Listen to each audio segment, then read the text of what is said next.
Manhood Neat podcast. D-Watt, we are back for another episode. I believe this is episode number 8 since you've joined the ranks.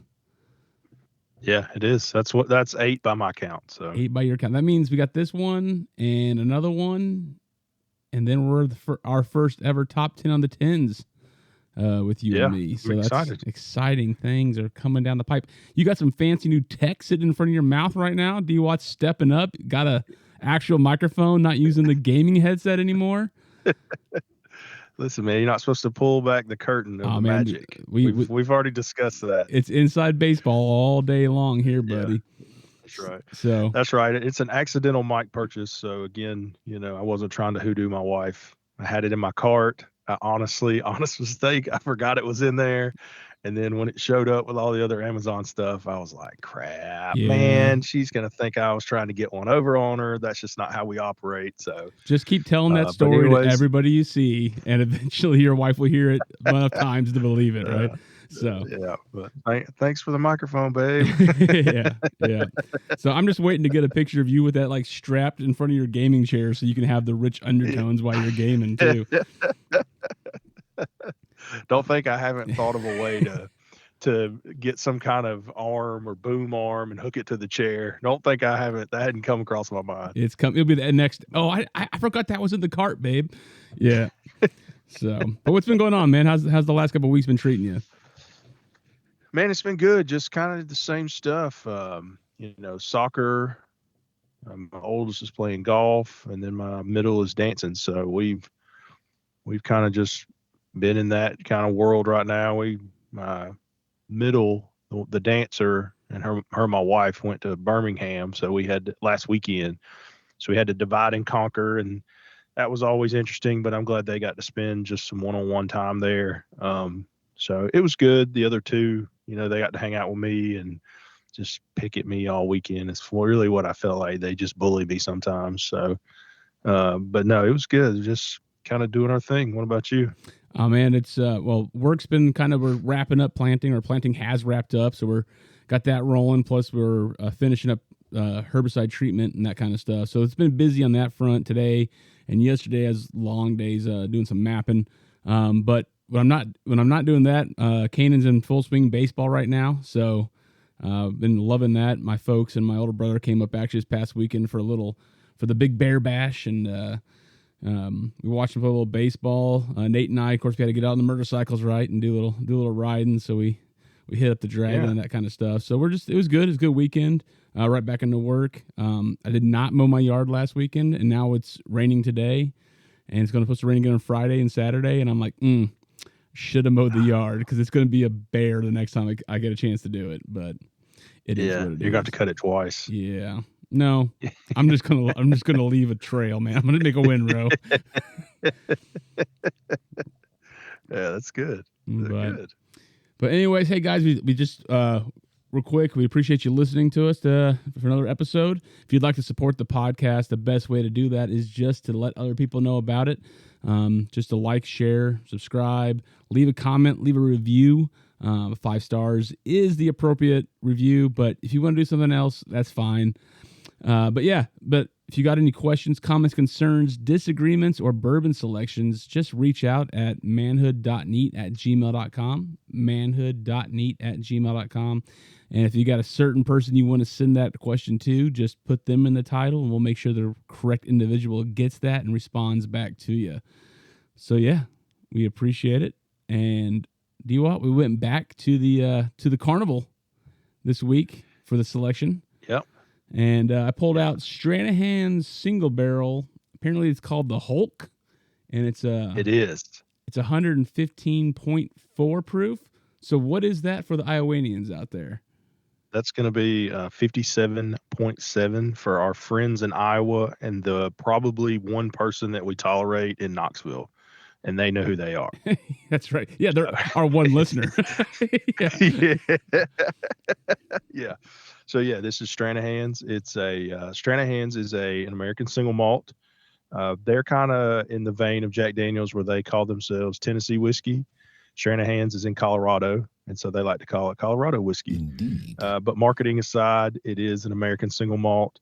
Stranahan's has been around for a while. They actually have a really cool story. If you haven't figured it out yet, and I know a couple of our listeners has pointed it out to me, I like a story. And so Stranahan's has a pretty cool story. So the guy that Stranahan's is named after, he's passed on now. His name's George Stranahan. He owns a brewery called Flying Dog. Well, his barn caught fire. And so one of the firefighters, his name was Jess Graber, was responded to the fire. Well, as this guy's barn is burning down, they're just watching it. They get to talking and find out that they like making alcohol. One of them likes distilling liquor, and the other one likes brewing beer. So they set up a friendship. Um, George offers Jess, he had like a different barn, offers him a place to set up and start distilling spirits, and they just hit it off together, and Stranahan's was born. So super cool story about how it came together. Um, Normal Stranahan's is 94 proof, but because this is a store pick and it was a single barrel, it is a little higher. Um, it's 5 years and 8 months old, and I got it from a store down in on Amelia Island, down around Fernandina Beach. We went down there last year. It was one of the coolest liquor stores I've ever been in. Amelia Island is a little bougie, so they have like nice things. And this store I went into just on a whim, start looking around. And the lady goes, "Hey, listen, anything you want to taste, you just let me know." And I kind of look at her and she's like, "Yeah, we've got open bottles of everything." I was like, "Don't threaten me with a good time, lady." So I pull out this American single malt that they had not opened. Now this was their store pick, but the lady in the store hadn't had it. And I was like, "Well, I need to try this. I like Stranahan's." It was fantastic. She's like, "This stuff's pretty good. I might have to buy a bottle and take it home." So that's how I came across it. Why it is called the Hulk, I have no idea. So Don't I, know. I was doing a little looking. Is it? Okay. It looks like a lot of the single barrel Stranahan's are cask strength. So would this be Yes, I the think they're all okay? yes, and this is cash strength. It says it on the thing. Yeah, 115.4. That's definitely cash strength. Yep. Yep. So all right. Well, you want to remove You want me to the try to? jig and see if So if you don't, yeah, I was gonna say if you don't know about Stranahan's, most of their bottles, not all, have a silver jigger on the top that screws. So if you try to pull it off, you might end up with glass in your hand. yeah. Now let's see if we can get a So cork there's a pop. note. All right, yeah, we got the fancy Yep. mic. Here we go. That's right. Delightful. So a little Yes, bit sir. there. It wasn't the, but there was definitely more than we've had in a while. So that's a Well, good good. thing.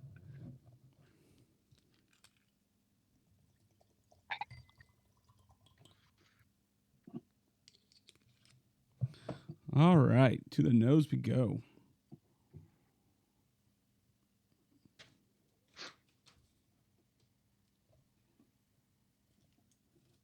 Okay. It's fruity to me off the bat. Yeah, like light fruits. Yeah, it's bright. Yeah, yeah. I'm getting some caramel, some brown sugar. Um, it's a really nice nose. It is. Again, I don't. Yeah, for me it is. I think it is. It's very nice.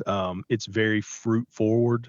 Um, Stranahan's, just as a sidebar, is about as close to American Scotch as you can get. They use one variety of grain of the malted barley. They only use one variety. Now, some of their other offerings, they use multiple varieties of barley, but this is about as true as it gets. They don't make anything other than American single malts. I mean, Stranahan's was really one of the kind of pioneers, I think is fair to say.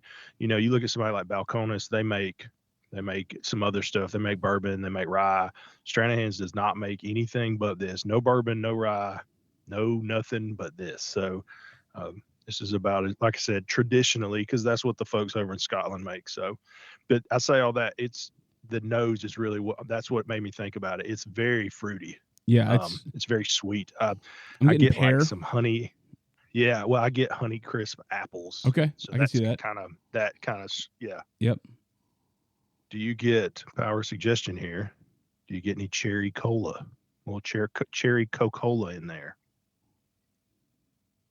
I got like not cherry cola out of a can. I get like true Shirley Temple, right? Okay. Like you put the grenadine in the RC cola yourself, right? Okay. Because it's sweeter. Yeah. I got more sugar Yeah. coming. Yeah. It's super sweet. Do you get any oak? Mm, I Yeah. mean, I don't get much. I get a little like I can't figure out what it is. It might be because I was in dust all day, but like after I get that sweetness, that bright fruitiness up in the top of my nose, I get a tingle. But I got so much dust from driving a side by side through dusty fields all day that I don't know what that is. Yeah. No, I don't. I don't get much alcohol. I typically associate that with the tingle. But I don't get almost hardly any oak, and for it being almost 6 years old, I figured we'd get a little bit, but maybe it's the 100% Rocky Mountain water that this is distilled with. I don't know, but it's just a guess. So they distill it with Coors? No, water, Water. not beer. Okay. Well, Coors is pretty close. Yeah, All right. Well, pristine Rocky Mountain water. That's okay. what the bottle says. All right. Yeah, Well, sorry. cheers.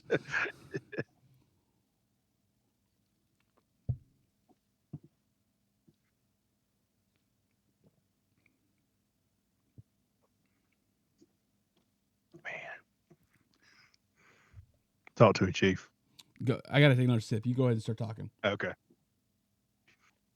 It's not super viscous, even with it being high proof, but it is very sugar sweet, like toasted marshmallows, caramel apple, vanilla, even some like vanilla cream. Um, yeah, that's just my first. I'm going in for another sip. Yeah. So to me, the first taste that hits my mouth, I mean, like it's real short, but the instant it hits my mouth, I get floral for just a split second, and then it goes into that Mars bar, right?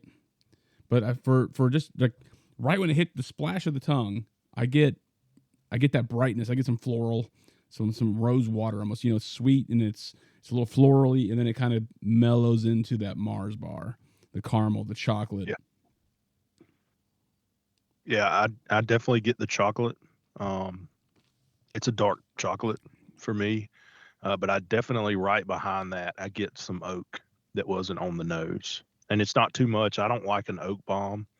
And you can get that with some whiskeys that's really old. Of course, this isn't old, but I do get a little bit of oak.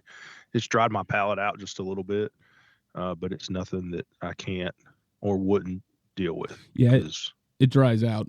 See, yeah, I get more as opposed to oak, more like earthy leather. I guess would be the undertones that I kind of pick up after that sweetness kind of starts to lapse. right. And then on the moving into the finish, I guess I get a little almost tobacco, and the finish is medium, but I get a little tobacco, maybe just a tad of just a hint of cayenne pepper with that tobacco. Hmm. Yeah, no, I agree. I'm right there with you. I get a little sweet, and then it's really kind of I get the oak, and I don't know if that's just because relatively speaking, this is a young whiskey. I mean, certainly not 2 years old, but I mean, it's not 8 to 10 years old, which is what Jimmy Russell says is the sweet spot. And I don't know. I'm trying not to be an ageist, but it feels young. I just get that. I get this certain kind of drying across my palate when I drink really young whiskey, and that's what I'm getting. It's not bad. It's just it's just kind of a sticking point. Yeah, But yeah, it's just sweet. I mean, the finish is medium for me too. So I really I like it. I do I like think it. it's balanced well. Yeah, I don't like you talk about how it kind of dries, but I don't. Not that it's enough to like it will lower the score a little bit. I don't really like the way my mouth feels after a while after I drink it. If that makes sense. Yeah. And so, Yeah. No, I know what you mean. It's just kind of like, I feel like either I need to take another drink of it or something else. Like, you know what I mean? Okay. Yeah. So I'll go ahead and throw out a score on this, I guess. All right. I like the palate on this a lot. I do. Yeah, it's nice, isn't it? The nose is great too. Yeah. I like the palate. The finish, it's a mediocre finish. So I'm gonna probably, but the palate's really good, and so I'm probably gonna throw. We'll give it a 68. Is what I'm gonna give it. Okay. 68. This is higher than your Weller Foolproof. Yeah, that is. Yeah. So for me, I am going to be at a 73. 73. Yep. Hey, that's pretty good. That's right. That's right. So, average thing in that we are at 2. This is like 71 and a half, 71, basically. Somewhere that'd be close. So, is this a sub $60 bottle? No. No. Okay, so it is not a value score. So it is, what is it worth? What would you pay for this? I'll go ahead and throw out because I don't know what it costs, and so I don't want that to influence my judgment on this. Okay. $60. Okay.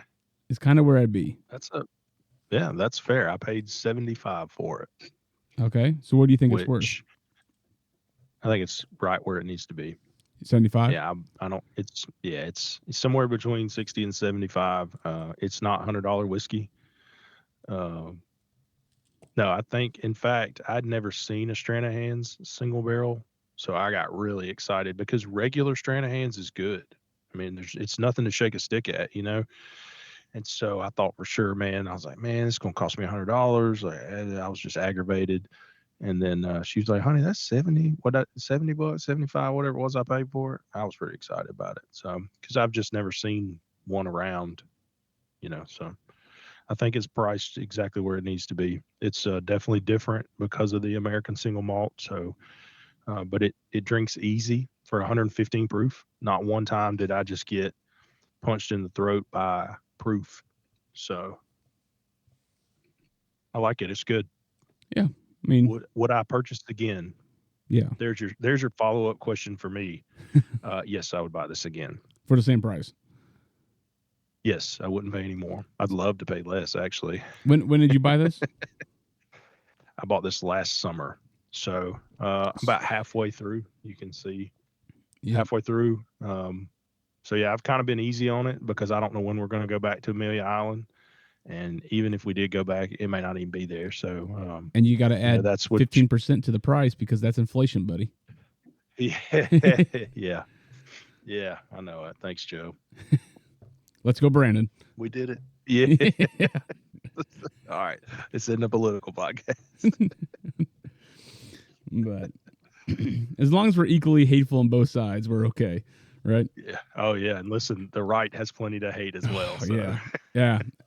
So actually, it's funny Facebook's like a terrible thing, and it's where good ideas go to die and where bad ideas go to flourish. And if it wasn't for the fact that you can like see pictures of family and friends real easy on it, I would be off of it, right? And so I don't know what caused me to think that he didn't do this, but I said, I just want to put this post up. So I put a post up the other day about Donald Trump being an idol for much of many Christians in this country today, right? And how, and I even stated I'm not talking about whether or not you want to vote for the guy, but do you deify him or do you make him an idol? And I went through all these things, but one of my topics and one of my questions in there was, do you find this post stupid or do you find this post infuriating? Because if it's infuriating, check your heart, bro. Right? Like if you worried that much about it. But it's just funny how I got some pushback for and part of it was his whole he thinks that abortion should be left up to the states. And I'm like, man, like murder's murder. Right. Like you don't like.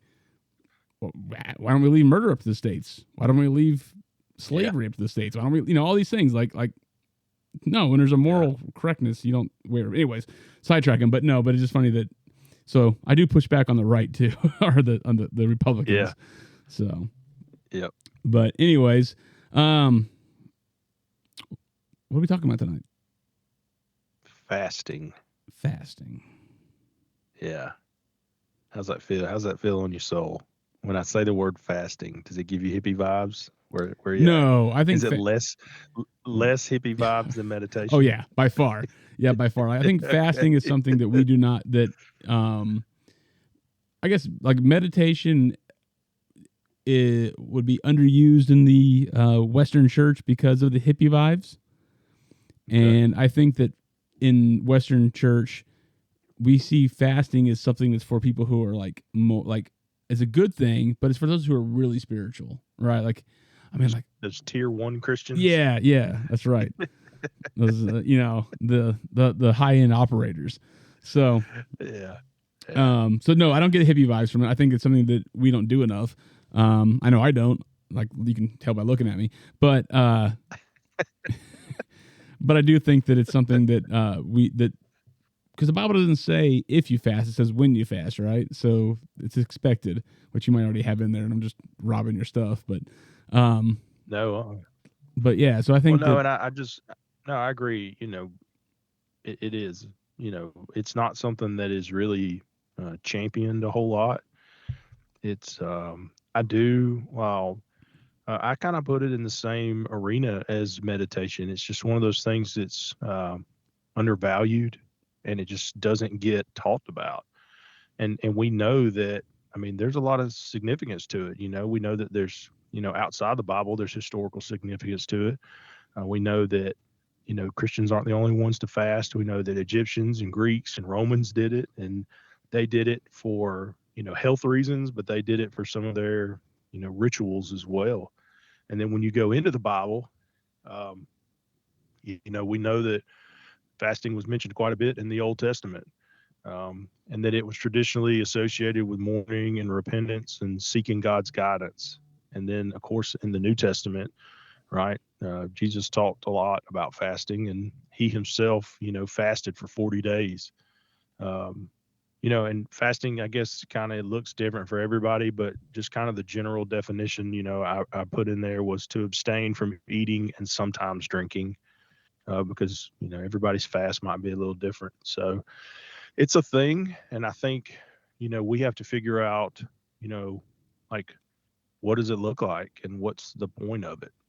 And so for me, I was always kind of beat over the head when I started to really kind of dig into fasting. It was a way to deny yourself. How does that sit on your soul? Is that Christianese, or is there something to that? Like I don't know. So I guess that's the thing is like the Bible when it talks about fasting, I know that it's doing something to make a concerted effort to become more in tune with God, right? So if we said that like meditation was going Super Saiyan, right? We're going to go back to that analogy. So you go okay. Saying, or you have saying, or level 1, whatever. That's praying. Then we said the next level would be meditation, right? I think that fasting is like level 3, right? Like that's even beyond that. Like Majin Buu's coming, we're getting ready to fight him, and so and so I think that it's a way, and you're denying yourself food or whatever, but I think it's more that it's a way to remind yourself physically of where you need to be spiritually. Does that make sense? Right. And where your focus needs to be. Yeah. And so, would you put this on the Ultra Instinct level? Have you seen Tournament of Champions? I have not. Where Goku, he hits like a new level and he has gray hair and and it's called Ultra Instinct 2 or something. No, is it outside of the Dragon Ball Z series? I stopped watching it after Dragon Ball Z ended before I went to GT. And so, no, this is relatively new. Oh, he fights Jiren. They have like King Zeno, and all the angels, and like Whis and the Destroyer and Beerus? No, I'm gonna have to get my kids on this because I stopped Okay. watching after the Majin Buu series, like after he fought Majin Okay. Buu. No, they sidebar. We'll get back to fasting, but they introduced Destroyers, and Beerus is one of them, and he fights Vegeta and Goku, and he's just looking for a challenge, and then he has an angel that's responsible for him. That's Whis. And so there's different, every planet or universe has a destroyer and an angel. They bring all the universes together and have this big, huge tournament. And it's actually really good. So I'll Same find a same free voices. link and I'll send it to you. Yeah. Oh, Oh yeah. sweet.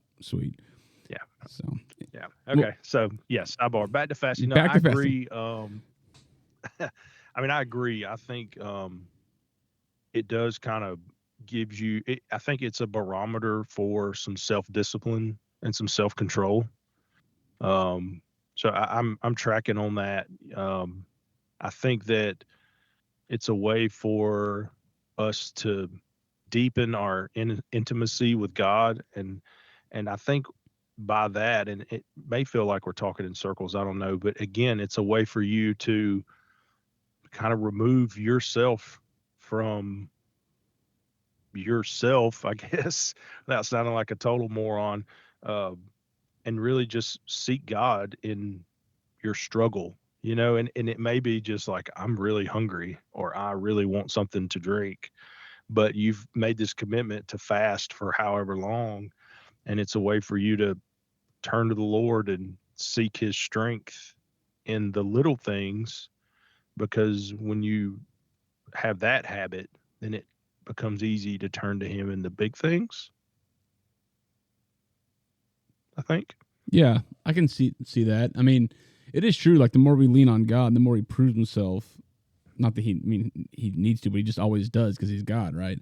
And so the Yeah. more that we understand that reliance on Him, it does become easier, But and not that like I don't know. I mean, I don't think that like I haven't fasted a lot. I'm not great at this discipline. It's something I need to work on.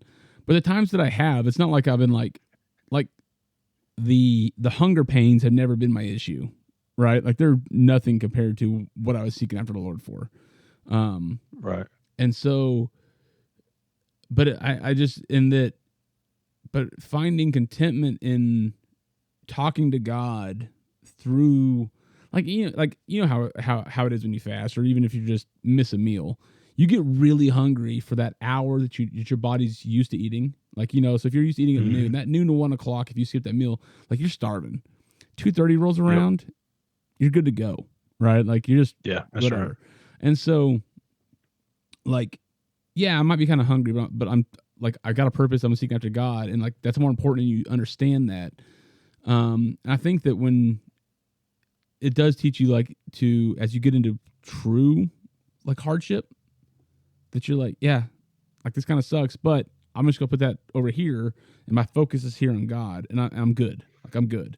Yeah. And so I think there's a little bit of that element to it as well, that it teaches us to, like we say, embrace the tiny suck of being hungry for a while, knowing that God's got it, and that allows us to, when the big things hit in life, just keep on trucking and be like, yeah, God's got it. It's no big deal. Yeah. No, I agree. I think it just kind of prepares you for other instances in your life where you'll need to really seek God. You mentioned that you hadn't fasted a ton, so when you did, you don't have to tell me necessarily why you did it, but when you did, what were you seeking? Were you looking for answers? Did you need discernment? Were you repenting?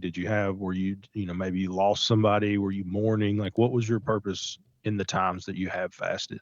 No, one I don't mind sharing. So, our pastor approached us years ago, and with bringing a young gal into our home as a daughter, right? And so she would have been 14 at the time, and we had known her for a while, but that's a big deal, right? Like that's not something you just be like, oh yeah. And so we Liz and I both took a few weeks and fasted, just food, and prayer for that, because we were looking for a definite answer. Like we needed to know, like, hey God, we're dumb, we're humans, this is not something we can mess up on. Like, we need to know, you know. Yeah. And you know, now she's, I should know her age. That's bad. 26, you know, and still is part of our family. So, Yeah, sorry, Christy. yeah, sorry, I'll Christy. apologize for it. That's right. So like that's one, and that was a fast for. I'm looking for very clear direction.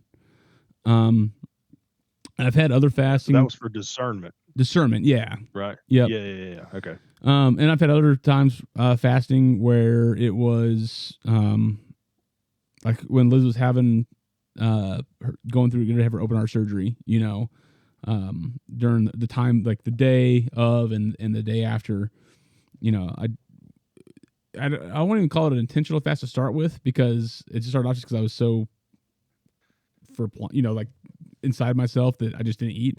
Yeah. But then it changed into it, and it was a just, you know, for healing and for, hey, understanding of why are we going through this, you know, type stuff. So I guess that's still too kind of discernment, but also just for the you know, things will be okay. And then I've had other times where I've done fasting from maybe not food, but actually from certain types of things, certain types of foods or beverages and stuff, where it's been for wisdom. Like, hey, you know, and wisdom and discernment are two different things. Like, wisdom is like, I want to be able to attack this well. You know, like I know what I need to do. I got the discernment part done, but I need to know how to do it. And so there's been that as well. Yeah. I think for me, kind of the same thing. I don't know if I've ever fasted for mourning. But when I was working at the jail, so this was like 2009 maybe, the first 3 days of the year, I only drank water. So it was a 3-day fast. I only drank water. And so I did that for like discernment, you know, really guidance. I was struggling. I didn't like working at the jail. It was a pretty rough environment. My supervisors weren't very kind. And it was very difficult because I felt like the Lord had called us down to Central Georgia. And I just went from a good position, a good spot I was in. We were living in Carrollton, to now I'm not in such a good spot. And I really that was my way of just seeking the Lord and his guidance. So, and I've done some smaller fasts, you know, kind of since then, but nothing like that where I only drank water. Yeah. So it was definitely for, you know, guidance and discernment. Absolutely. I put in the notes just some kind of different types of fasts. Absolute fast. Have you ever done that, where you just do no food and no water? I did a 24-hour. Okay. Yeah. How's that being a fat kid? Is that tough? Actually, it's probably easier as a fat kid, right? Because but no, I mean, it wasn't. I cheated. I did it like on a day where I was doing no physical activity and it was cold outside. So, but I've done it only once, and like it was quick.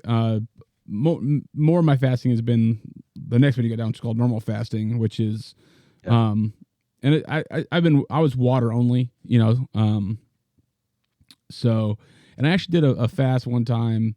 I don't even know what you'd call it, but I only allowed myself I was going a little bit longer, and it was just water and a teaspoon of honey a day. And that was it. Yeah. So I don't know. Yeah, I've done kind of bits and pieces of those. You know, the partial fasting I've done usually during Lent, whether I'm, you know, give up alcohol or give up soda, or, you know, one of my spiritual mentors, he used to tell me that he gave up watermelon seeds. So You're not supposed to eat those. Not supposed to eat those. That's why I gave him up. That's what he would always tell me. So I've definitely done some of those. I've done kind of Ramadan fast where you don't eat from sun up to sundown, or sundown to sun up. That was during your Muslim days? Yeah. That was definitely during my Muslim days. But the one thing that I really took away from like digging into fasting and preparing for fasting was kind of how you enter your fast. Like, what's your motivation and what's your attitude? Um, because there have been times, and I'm just going to be real transparent with you, where I've sat down and said, you know what, I'm going to fast, and then 4 hours later, I'm eating ho hos in my patrol car, because I just my mind wasn't right. Like my attitude was wrong. Um, and I'm not saying that you got to go in there with like your hands in them, like and say Om the whole time, but like my heart was just wrong. Like I was just aggravated, and I was like, you know what, I'm gonna do this. I'm gonna fast, and God's gonna give me an answer. And it was just wrong. Like my motivation was wrong. So that's something I definitely learned in the times that I've fasted in my life is like, why are you doing it? And like, what's your attitude? Because if your attitude isn't that you're trying to, have more intimacy with the Lord, you're trying to further your relationship. If you're not, seeking wisdom or discernment, or you're not, you know, if you're not doing those things, then I'm not saying it will fail, but I can just tell you in my life, like it didn't work out well for me. Yeah, and I think fasting is definitely something that should be done.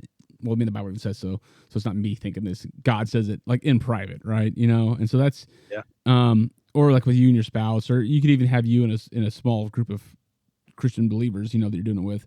But the Bible talks about like don't make it public, don't make it a big deal out of it. It's and so it goes back to that humility of heart thing. Like that's the whole point. Is like you're giving up something because you want to reach and to me, it's silly, but it's another example of God coming down to our level to meet us, because we're like, God, I'm going to give something up for you to show you that I want to be like closer to you, right?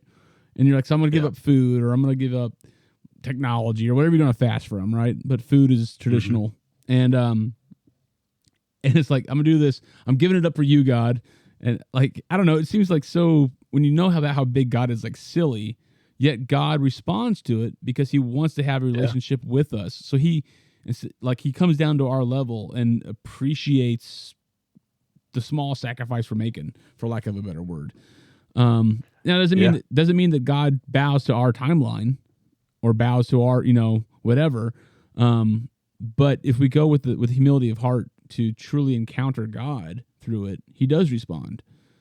And there's been times I've fasted in prayer for something, and what I was praying for is not the answer I got through the fasting, but what I did get was an understanding of why that was the answer. Does that make sense? Like, Yeah, it's 180 from what I was wanting, but it's yes, but there's a reason for this, and it might even be a clear like Aaron, I'm doing this because A, B, and C. But no, is it Aaron, I've got this. I've got you. Just hold on. Like we're going for a ride. Yeah. Hold on. And so and that's understanding too. Like that's an answer, right? That's God, give me an answer on this. Okay, your answer is I'm not going to tell you where this is going, but I'm going to tell you that I'm taking you somewhere. Cool. I'm good with that. Yeah. You feel like Abraham, just moving through city from city, trying to find the land of milk and honey. That's right. Yeah. And I'll tell you the thing that also strikes me about fasting is, and it's really kind of a bigger commentary on our relationship, but we choose to fast, and I think that's my opinion, as I have no, biblical proof, but my opinion is it just in my mind, it makes sense that, because we make that choice, that's why God meets us where we are. That's why He honors that small sacrifice that we make. Because you're right, in the grand scheme of things, we're dealing, with the creator of the universe here. So, this measly human that He made that's going to skip a couple meals in the big picture doesn't really have a lot of like, cosmic effect, so to speak. But I do think that that's what just makes our relationship so unique, is that we, Christianity, you're allowed to have a personal relationship with God the Father. And I think that's why fasting carries so much power in it, is because you make that choice. You make that choice to abstain from something, you become selfless, and you really try to seek your relationship with the Lord, whatever your reason is for fasting. And so I think I think that's one of the reasons that fasting is so powerful, is that it's just something that we choose to do when we don't have to. Yep. I mean, even Christ fasted, right? Yeah. I mean, Somewhere written down in that book. yeah, for like what, 40 days? Yeah. Something like that. Yeah. Something like that. So, Yeah. Yeah. So, and I think, we talk about kind of to going into the benefits of it, but I think one of the things that when I look back and I came off that 3-day fast that I had at the first of 2009, I think is when it was, um, it wasn't like day 4, I was like, had all this like magical, mystical power, or all these wants and needs just fell before me. I mean, it was nothing like that, you know? Um, and really, I really didn't akin anything in my life to that fast until about June, when I went and got my teeth clean. And I was talking to the lady cleaning my teeth. I was telling her about working at the sheriff's office. I was telling her that, I was coming up on my 2 years. Sheriff said that in 2 years he'll send me the mandate. And I was like, I'm just waiting on my 2 years. The sheriff said he was going to do it. He said he's a man of his word, and I believe him. And then the very next week, I get a letter in my box that says, "You're going to mandate." They actually pulled somebody out of mandate to put me in. And in that moment of just being overwhelmed and thankful, that's when I was like, I think this has something. And you may call me crazy, but I believe that God responded to that fast with that. Like he honored my fast through that. And I don't think that like that's going to happen every time, but I was able to kind of sit down and look backwards and go, like, this had an effect on my life. Does that make sense? yeah. Yeah, it does. No, I definitely think that God responds to our fasting, and again, it might not be he's going to answer our prayer or our request or our longing to be closer to him. It might not be the way we picture it or the way we want it, but he's going to do it, and so whether it's understanding of what's going on, whether it is a direct answer to a request, or whether it's just comfort in the midst of the storm. Right. So, yeah. Good. You were going to say something good. I was going to veer off topic for a second. So if you want to finish this, go ahead. No, go ahead.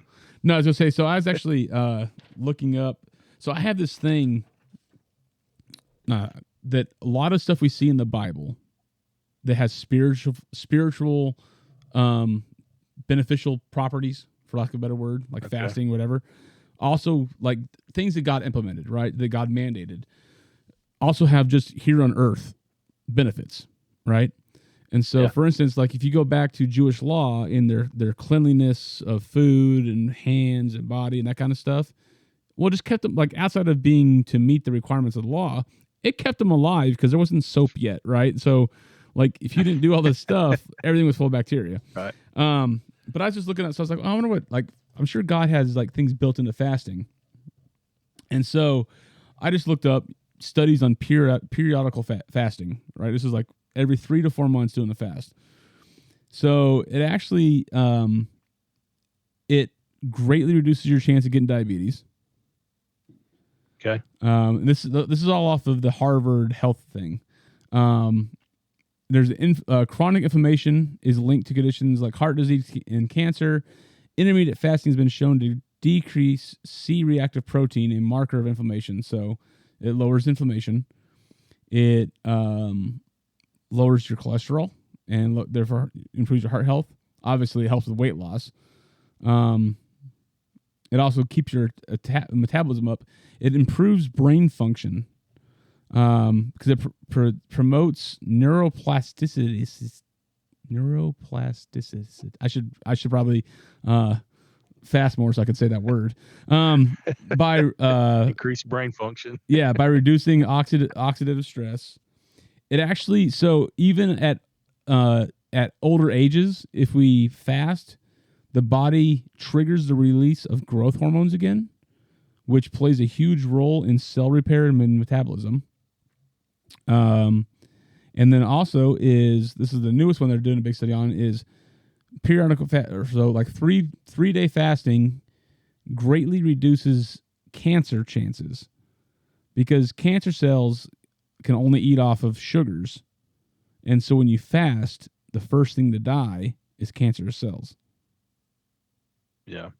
So I was hesitant to put this in here about those benefits of fasting, but I'm kind of a testament to that. So in 2020, that was COVID.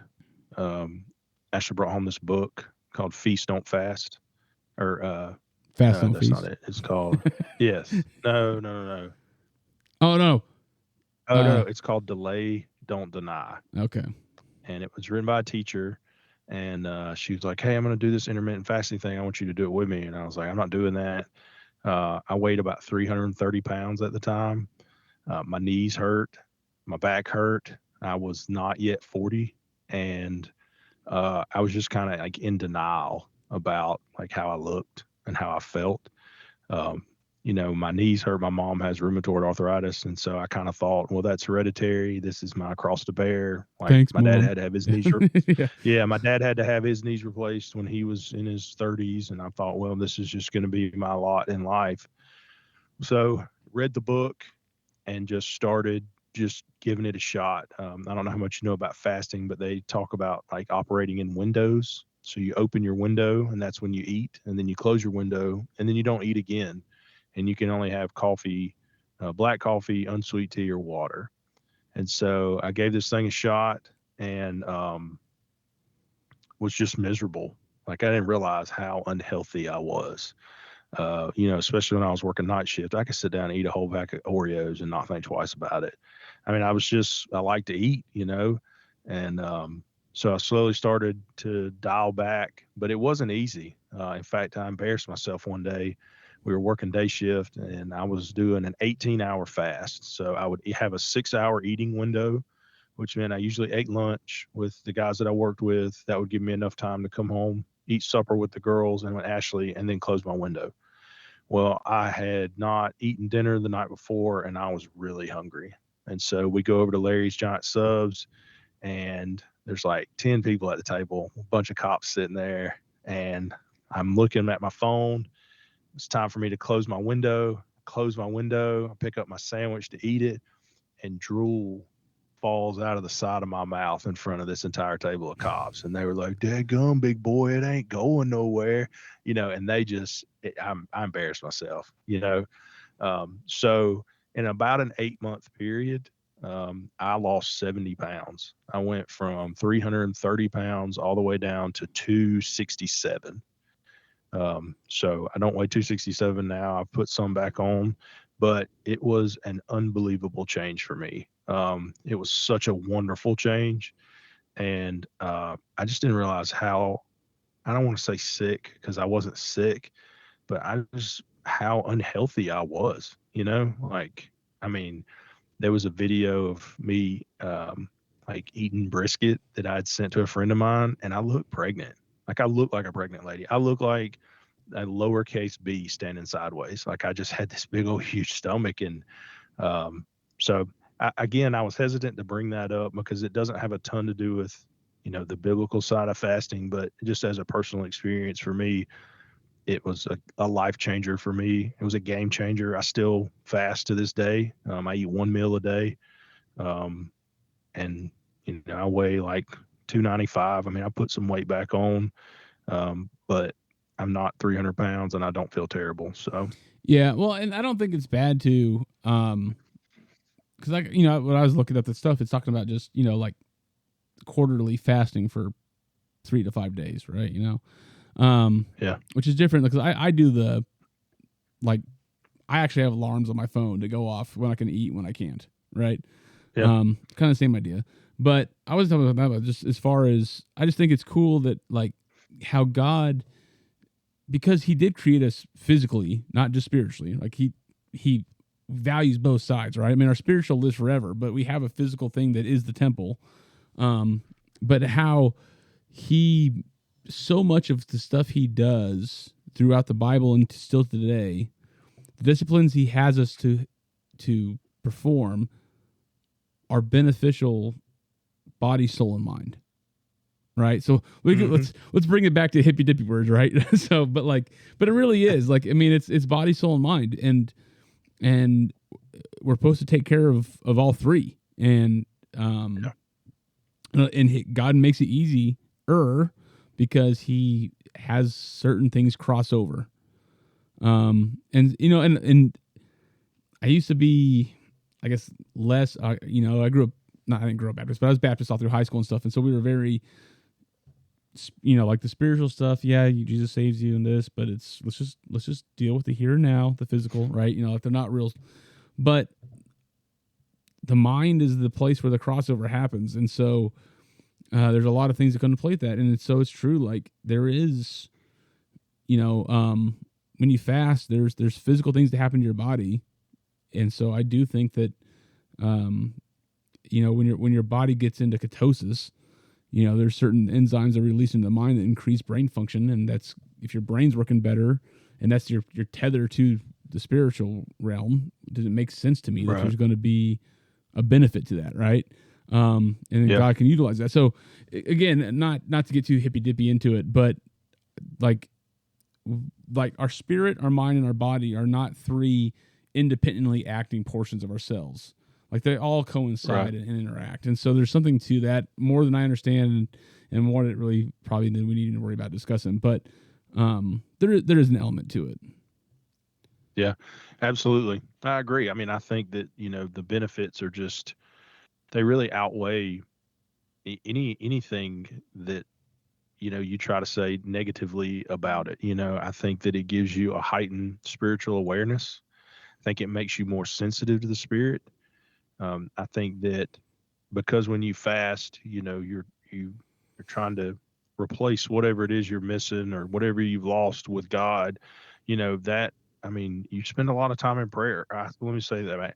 When I fasted, I spent a lot of time in prayer, and it just felt like I had a closer, deeper, connection with God. I definitely think that it helped my spiritual growth. It really helped me understand that, yes, I had a very good academic knowledge of the Bible, because of some of the classes I took in college and stuff. But that just looked good on paper. But did I have a true like heart understanding of like what all those academic words mean? And that really was a transformative process for me in that regard. And really, I think that ultimately fasting, because when we look at when Jesus fasted, I mean, it's a means of spiritual warfare. I mean, the devil's tempted him in his last days in his fast. We know the story where he takes him up to the top of the mountain and says, all this can be yours. Tells him to take the rocks and turn into bread. So I definitely think there are spiritual benefits that we just don't talk about. I think that especially men don't talk about, but I think just the American church, as it is, it's just one of those things that it's just a miss for us. So yeah, we definitely lack spiritual engagement. What I mean by that is not so much like we just go to church not to experience God, but the whole unlocking the power that we have through the Spirit, I think is something that we don't engage with enough in the church. But to get back to what we were saying, the one thing about fasting for, so the physical health benefits aside, I mean, if you want to do periodic fasting purely for health reasons, like that's okay. That's a diet, right? That's great. But spiritual fasting, you have a pointed reason why you're doing it. Like to me, I've never said, well, I'm just going to fast for a while to see what God wants to tell me, right? Like I've always had a purpose in it. There was an objective. Yeah. And so now the objective might be just to know the voice of God better. That's still an objective, but it's never just I'm going to fast and whatever happens, happens. No, I'm searching for something here. And I think biblically that's the kind of, how it's supposed to be. Like it kind of goes back to meditation, right? Like, we direct ourselves spiritually to encounter God better. Yeah. Yeah. And it's just it's a miss, again, not to beat a dead horse, but it's a miss by the modern church on spiritual disciplines. This is a spiritual discipline. Meditation is a spiritual discipline, and they're just misses. I mean, I can count on one hand the sermons that I've listened to about fasting. You know, it's just a miss. So if we don't talk about it, nobody else will here Nobody on else will. this no here on this bleeding edge of Christian manhood podcasting. Yeah, that's right. That's right. So our one listener is one step ahead of the game now. But Yeah, but and I know Ashley's not listening, so it must be Liz's turn, or you've paid somebody, it's not Liz or it's because that she guy hates. that we. Yeah, I was gonna say it's that guy that we kind of like in Knoxville. Yeah, that's who it is. That's who it is. So Yeah, well, and really, my closing thoughts are, again, it's something that is important. I think that it's something that if you've never tried, you need to try. You know, there's no hard and fast set of rules outside of Matthew 6:16 through 18. You know, Jesus tells us when you fast, don't make it obvious as the hypocrites do, for they try to look miserable and disheveled so people will admire them for their fasting. I tell you the truth, that that is the only reward they'll ever get. But when you fast, comb your hair, wash your face, then no one will notice that you are fasting except your Father who knows what you do in private, and your Father who sees everything will reward you. So if you're worried about it, there you go. Read Matthew 6:16 through 18. But outside of that, give it a go. That's my closing thought. It's yep. a wonderful tool. That really I could probably do more in my life, just if we're going to be honest. But I've seen the benefits in my life, so give it a shot. Yep. And again, I guess my closing thought is fasting is not an option; it's a mandate. Yep. And look, it says when you fast, not if. I think there's a lot of things that we could touch on that way, just to kind of go off. I like to go off, off the trail for the last 30 seconds of the podcast. But I think fellowship's another one of those things, like it says, like we assume that there's fellowship's like this little extra thing that we can do. No, it's commanded. Yeah. Like don't forsake the gathering when you gather. So there's a lot of these things that we need to look at that are mandated as part of the Christian life. And fasting, and again, like I said, I'm pointing fingers at myself because I don't fast unless I'm in dire straits, and I don't think it should be dire straits before we get to that level. That's right. So that's my final thought. Yeah, is to actively do it, and maybe you just choose a week or 5 days or 3 days, whatever. Like just, hey, this week every year I'm going to fast, and my goal is to know God better. Yeah. And so during that time, you just pray, like, God, reveal one new aspect of your character to me. And I just tell myself what to do here, right? But that's one way to get into it, I guess. So. Yeah. I agree. Well, that's good stuff, man. Yeah. All right. Again, if you would just like and subscribe. You can share the podcast on any of your social medias you'd like to, and you can reach out to us at manhood.neat@gmail.com. And now we're going to close in prayer and bid you adieu. I'll close. Okay. All right. All right, dear Lord, we just thank you for this time. Just thank you for our listener. We just ask, Lord, that anything that we said that was an error, Lord, that pass in one ear and out the other of anyone who might hear this. May you be glorified through it. And we just ask, Lord, that you would give us a heart that is yearning to know you better, and that would lead us into times of fasting when it's time to do that, that we would just want to engage you in any way, shape, or form, Lord, with all our senses, with body, mind, and soul, and just to be 100% yours. We just glorify you. We give it all to you. We thank you for Jesus, for his atonement on the cross. For without that, we would all be toast. And just be with us as we go through the rest of the night and rest of our week. In Jesus' name, amen. We'll catch you guys next time on the Manhood Neat podcast. Onslaught? Yeah, I'm down. Sweet. Got new weapons to acquire. Ooh. Delightful.